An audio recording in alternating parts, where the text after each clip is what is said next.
আমি এখানে ইংরেজি ডিপার্টমেন্ট 12 স্টুডেন্ট। তো আমাদের এখানে যে ঝামেলাটা হয়েছে, এখানে অ্যাকচুয়ালি আমাদের কর্মসূচি ছিল অবস্থান কর্মসূচি। আমাদের উদ্দেশ্য ছিল আমরা মডার্নে গিয়ে অবস্থান করব, কিন্তু আমাদের যে এখানে ছাত্র সংগঠন আছে তারা আমাদের আগেতেই জানিয়ে দিয়েছিল যে অবস্থান ছাত্রলীগ ছিল এখানে। তো ওরা আমাদের জানিয়ে দিছে যে এখানে হচ্ছে আপনাদের অবস্থান কর্মসূচি করা যাবে না, আপনারা হচ্ছে পদযাত্রা করেন। আমরা সেটাতে একমত হয়ে আমরা এখানে পদযাত্রা করার জন্য ইচ্ছুক ছিলাম, কিন্তু তারা পরবর্তীতে আমাদের আরও ফোর্স করে আমাদের যে সবার সাথে কথা ছিল আমরা হচ্ছে পদযাত্রা করে চলে আসবো। কিন্তু আমাদের যখন ক্যাম্পাসের গেটে যখন চলে গেছে তখন ছাত্রলীগ সহ বাকি স্যাররা যারা আছে তারা আমাদের হচ্ছে বাধা প্রদান করছে। স্যাররা অ্যাকচুয়ালি যখন সামনে আছে তখন পিছন থেকে এবং তাদের যারা তৃতীয় পক্ষ ছিল তারা স্যারের উপর আক্রমণ করে সেই দায় আমাদের সাধারণ শিক্ষার্থীদের উপর চাপানোর চেষ্টা করছে।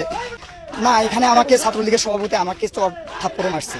এখানে উনি আমাকে নিজে স্টিল আমাকে থাপ্পড় মারছে। এখানে কথা হচ্ছিল আমাদের এখানে আমরা গত 9 দিন ধরে এখানে আমরা অনুষ্ঠান করতে সমাবেশ করতেছি। এখানে